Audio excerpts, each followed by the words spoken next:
Friends, कैसे हैं आप? आशा करते हैं कि बहुत ही अच्छे होंगे आप। तो आज हम आपके लिए लेके आए हैं क्लास 12th की हिस्ट्री, जिसमें कि हम थर्ड चैप्टर को कवर करेंगे। और इस थर्ड चैप्टर का जो सब्जेक्टिव क्वेश्चन होगा, जितना भी वीवीआई क्वेश्चन होगा, सब्जेक्टिव क्वेश्चन जितना भी होगा, उन सबको कवर करेंगे। तो इसमें ज़्यादातर जो क्वेश्चन हैं वो बहुत ही इंपॉर्टेंट क्वेश्चन है, क्योंकि जो फर्स्ट क्वेश्चन है ये बहुत बार एग्ज़ाम में पूछा गया। तो चलिए स्टार्ट करते हैं बिना देर के इस वीडियो को।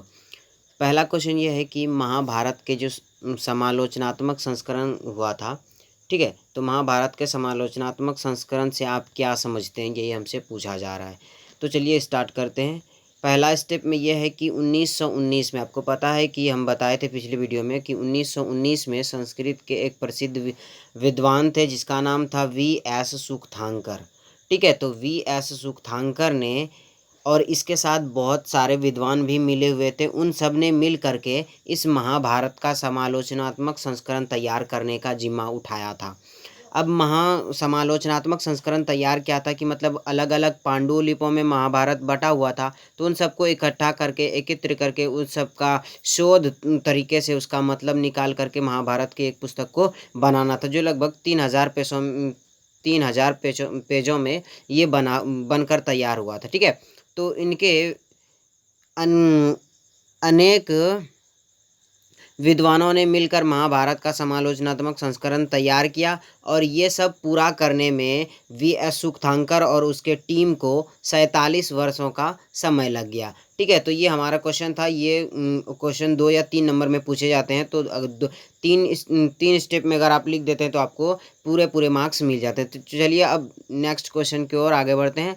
और अगला क्वेश्चन हमारा कह रहा है कि अस्पृश्य क्या था, कि जो मनुस्मृति थी, ठीक है, ब्राह्मण ग्रंथ के अनुसार जो मनुस्मृति बनाई गई थी, तो मनुस्मृति का जो काल था, मतलब मनुस्मृति की रचना कब हुई थी, तो आपको पता है ये ऑब्जेक्टिव में पूछा जाता है। 200 ईसा पूर्व से 200 ईस्वी के बीच में हुई थी मनुस्मृति की रचना। ठीक है, तो मनुस्मृति में ये बात था कि अस्पृश्य जो है, मतलब किसी को कुछ लोग ऐसे भी थे जिन्हें कि छूना मना माना जाता था ब्राह्मण ग्रंथ के अनुसार। ठीक है, तो अस्पृश्य यानी कि जिसे चंडाल कहते हैं, तो चंडाल के कर्तव्यों की सूची का वर्णन करना है हमें।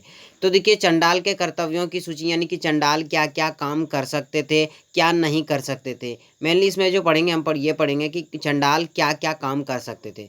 तो पहला ये है कि उन्हें जो रहना पड़ता था, यानी कि उसका जो घर होता था वो गांव से बाहर होता था और वहीं पर वो रहते थे। उसके बाद दूसरा ये है कि ये फेंके हुए बर्तनों का इस्तेमाल करते, मतलब लोग जब कोई बर्तन फट जाता है, टूट जाता है, या मतलब कहीं से थोड़ा नुकसान हो जाता है उस बर्तन को, तो उस बर्तन को फेंक देते हैं। और ये चंडाल लोग क्या करते थे, फिर उसी बर्तन को ला करके अपना इस्तेमाल करते हैं, यानी कि अपने रोज़मर्रा के जीवन में उसे यूज़ करते थे। उसके बाद तीसरा में कह रहा है कि जो मरे हुए लोग होते थे, ठीक है, मरे हुए लोगों का जो वस्त्र होता था, यानी कि जो कपड़ा होता था, ठीक है, उसे ये लोग पहनते थे। कौन पहनते थे? चंडाल लोग पहनते थे। और उसके बाद आगे कह रहा है कि मृत जानवर जो होते थे, यानी कि जो जानवर मर जाते थे, उनका चमड़ा निकालते थे और फिर मतलब उसे बाज़ारों में जाकर बेचते थे। तो ये सब मतलब काम करते थे चंडाल लोग, इसलिए इसे अस्पृश्य मतलब समझा जाता था। इसे छूना भी पाप समझा जाता था। ठीक है, छूना भी मना था समाज में। इसके गले में एक घंटी, आपको बताए थे कि गले में एक घंटी होती थी, और ये जहाँ भी जाते थे मतलब उस घंटी को बजाते जाते थे, ताकि जो सामने कोई व्यक्ति अगर आ रहा है तो उसे पता चल जाए कि मतलब कोई अस्पृश्य चंडाल आदमी जा रहा है। ठीक है, तो यहाँ से था जो हमारा ये सेकंड क्वेश्चन था कि अस्पृश्य चंडाल के कर्तव्यों की सूची का वर्णन करें। ये आपको बहुत ही अच्छे तरीके से समझ में आ गया होगा। उसके बाद थर्ड क्वेश्चन की ओर बढ़ते हैं, और थर्ड क्वेश्चन कह रहा है, ये क्वेश्चन थोड़ा सा इंपॉर्टेंट है, क्योंकि ये क्वेश्चन जो है इस चैप्टर से ज़्यादातर, इस चैप्टर जो क्वेश्चन पूछे जाते हैं यही दो पूछे जाते हैं। पहला जो महाभारत वाला आपको बताया समालोचनात्मक संस्करण, और दूसरा जो पूछा जाता है वो यही वाला क्वेश्चन पूछा जाता है। तो ये थर्ड क्वेश्चन कह रहा है कि धर्मशास्त्र और धर्मसूत्र में 4 वर्णों की उचित जीविका हेतु उनके नियमों की जानकारी मिलती है। यानी कि जो आपको बताए कि धर्मशास्त्र और धर्मसूत्र जो है वो मनुस्मृति का ही पार्ट है। तो इसमें क्या किया है कि वर्ग जो मतलब वर्ण जो है वो 4 प्रकार के वर्ण होते थे। तो उनकी जीविकाएँ क्या थी, मतलब वो किस प्रकार से लोग रहते थे, उनकी क्या काम थे, ठीक है? तो उन लोगों का क्या काम था, इसके बारे में हम जानेंगे, जानकारी देने के लिए बोल रहा है। तो चलिए, आपको पता है कि वर्ण जो थे वो 4 प्रकार के थे, ब्राह्मण, दूसरे नंबर पर क्षत्रिय, तीसरे नंबर पर वैश्य और चौथे नंबर पर शूद्र थे, ठीक है? तो ब्राह्मण का क्या काम था, ब्राह्मण क्या करते थे? तो ब्राह्मणों का जो काम था वो ये था कि अध्ययन करना, यानी कि वेद पढ़ना, यज्ञ करना, यज्ञ करवाना और दान दक्षिणा लेना। ये सब जो काम था वो किसका था? वो ब्राह्मण का काम था। उसके बाद सेकंड पे आते हैं, सेकंड जो है वो है क्षत्रिय। क्षत्रिय मतलब जो राजा होते थे वो ज़्यादातर क्षत्रिय होते थे, क्योंकि इसका काम ही था शासन करना, युद्ध करना, लोगों की सुरक्षा करना, ठीक है, वेद पढ़ना, यज्ञ करवाना और मतलब न्याय करना। तो क्षत्रिय जो होते थे वो राजा होते थे। लेकिन अगर आपसे कभी ये पूछ लिया जाए क्या हमेशा क्षत्रिय ही राजा होते थे, तो ऐसा नहीं माना जाता है, ठीक है? क्योंकि आपने आपको बताए थे पिछले वीडियो में कि जो चंद्रगुप्त मौर्य था वो क्षत्रिय नहीं थे, मतलब वो किसी मतलब दूसरे जाति से थे। अब बौद्ध ग्रंथ के अनुसार अगर माने तो वो बौद्ध धर्म के माने जाते हैं, लेकिन किसी और ग्रंथ के अनुसार देखें तो वो क्या मतलब निम्न जाति के माने जाते थे, ठीक है? तो ऐसा मतलब फिक्स नहीं था कि जो राजा होता था वो हमेशा ही क्षत्रिय होता था, ठीक है? उसके बाद तीसरे नंबर पर आता है वैश्य। वैश्य क्या करते थे, वैश्य का क्या काम था? तो वैश्य का काम था दान देना, वेद पढ़ना, यज्ञ करना, कृषि करना, पशुपालन और व्यापार करना। ये किसका काम था? तो ये वैश्य का काम था। मतलब मिला जुला कर क्षत्रिय की जैसा ही काम था, सिर्फ ये मतलब राजा नहीं बन सकते थे।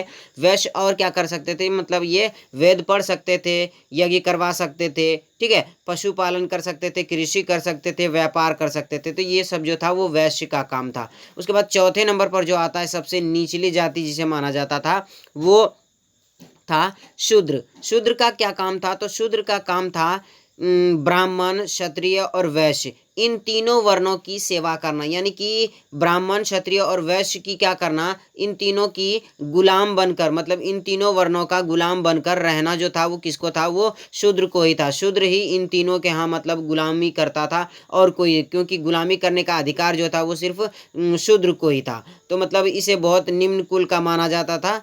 और ये क्या था? वर्ण था। अगर जाति की बात करें तो जाति जो थी वो ब्राह्मण ग्रंथ के अनुसार बहुत सारी थी, मतलब अनगिनत जातियां थी, लेकिन वर्ण जो थे वो यही 4 थे, ठीक है, ब्राह्मण, क्षत्रिय, वैश्य और शूद्र। तो यहाँ से ये क्वेश्चन भी हमारा कंप्लीट हो जाता। अगर ये क्वेश्चन आपको समझ में आ गया तो वीडियो को लाइक कर दीजिए, लाइक। उसके बाद आगे बढ़ते हैं और अगला क्वेश्चन हमारा कह रहा है कि स्त्री धन से आप क्या समझते हैं? स्त्री धन क्या होता है, ठीक है? तो चलिए स्त्री धन के बारे में जानते हैं। स्त्री धन कहते किसको है? तो मनुस्मृति के अनुसार ये बताया गया है कि विवाह के समय जो मिली उपहारों पर स्त्रियों का स्वामित्व माना जाता था, यानी कि अधिकार माना जाता था। यानी कि जब स्त्री की शादी होती थी तो उस शादी के समय जो स्त्रियों को उपहार में कोई सामान मिलता था, कोई गिफ्ट मिलता था या कोई जायदाद मिलती थी, ठीक है, या कुछ आभूषण वगैरह मिलते थे, तो उस पर जो अधिकार होता था वो किसका होता था? वो उसी कन्या का होता था, यानी कि उसी स्त्री का उस पर अधिकार होता था, और इसी स्त्री धन कहा जाता था। मतलब जिस पर जो उसे गिफ्ट में मिला उसी को क्या कहा जाता था? स्त्री धन कहा जाता, क्योंकि उस पर जो अधिकार था वो किसका था? वो स्त्री का था, ठीक है। उसके बाद आगे कह रहा है कि तथा इस धनों को उनकी संतान विरासत के रूप में प्राप्त कर सकते थे। यानी कि ये जो इसे धन मिला, मतलब स्त्री धन जो इसे प्राप्त हुआ गिफ्ट के तौर पर, ये इस अपने धन को क्या कर सकते? अपने संतानों में, यानी कि अपने बेटों में या पुत्र या पुत्रियों में क्या कर सकते थे? अपने विरासत के रूप में इसे प्राप्त कर सकते थे, और अपने संतानों को ये बांट भी सकते थे, बंटवारा भी कर सकते थे। तो ये अब जो यहाँ पे क्वेश्चन जो हमारा फोर्थ क्वेश्चन था कि स्त्री धन से आप क्या समझते हैं, ये भी हमारा डाउट क्लियर हो चुका है। उसके बाद अगले क्वेश्चन की ओर बढ़ते हैं और अगला क्वेश्चन कह रहा है कि गोत्र शब्द क्या था? ठीक है, आपको बताए थे पिछले वीडियो में कि गोत्र क्या होता है, लेकिन यहाँ पे क्वेश्चन में आ रहा है कि गोत्र शब्द क्या था, गोत्र के नियम क्या थे। ठीक है, तो चलिए जानते हैं गोत्र शब्द क्या था और गोत्र के नियम क्या थे। तो देखिए इसमें यह कह रहा है कि प्रत्येक गोत्र जो होता था वो एक वैदिक ऋषि के नाम पर होता था। हर एक गोत्र क्या होता था, एक वैदिक ऋषि के नाम पर होता था। यानी कि आप हैं तो आपका भी कोई एक गोत्र होगा, और वो जो गोत्र होगा उस गोत्र का एक वैदिक ऋषि भी होगा। ठीक है, आपको बताए थे उस पिछले वीडियो में कि अगस्त्य ऋषि, कश्यप ऋषि, ऐसे कुछ ऋषियों के नाम हैं। तो आपका कौन सा ऋषि है, या अपने नज़दीकी पंडित से जाकर पता कर लीजिएगा।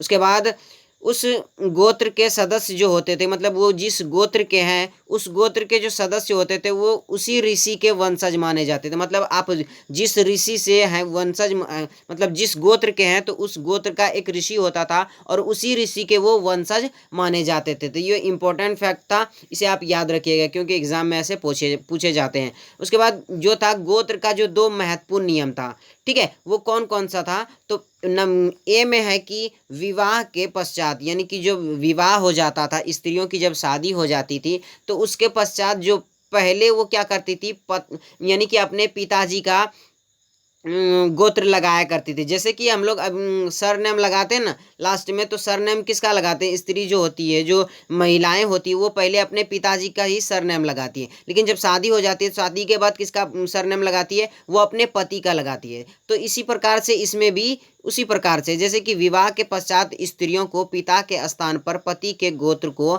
मानना होता था। यानी कि जो पहले पिता का गोत्र इस्तेमाल करती थी अब वो पति का गोत्र इस्तेमाल करेगी। उसके बाद बी में कह रहा है कि एक ही गोत्र के सदस्य आपस में विवाह संबंधी नहीं रख सकते थे। यानी कि अगर आपका भी गोत्र सेम है और जिससे आप शादी कर रहे हैं उसका भी गोत्र सेम है तो आप दोनों में विवाह संबंध नहीं हो सकते। ठीक है, तो ये गोत्र के 2 महत्वपूर्ण नियम थे। तो ये भी हमारा कंप्लीट हो गया। यानी कि गोत्र शब्द का मतलब क्या अर्थ था और गोत्र के नियम क्या थे, तो ये भी हमारा कंप्लीट हो गया। यहाँ से हमारा वीडियो ख़त्म होता है। अगर ये वीडियो आपको पसंद आता है तो प्लीज़ आपसे गुजारिश है कि इस वीडियो को लाइक कीजिए और अपने 5 दोस्तों के साथ शेयर कीजिए। और अभी तक आपने हमारे चैनल को सब्सक्राइब नहीं किया तो प्लीज़ आपसे गुजारिश है, विनती है, निवेदन है, अनुरोध है कि आप हमारे चैनल को सब्सक्राइब कर लें और साथ में बेल आइकन को भी दबा लें ताकि इसी तरह की लेटेस्ट वीडियो आपको मिलती रहे। मिलते हैं एक नए वीडियो के साथ, तब तक के लिए जय हिंद, जय भारत।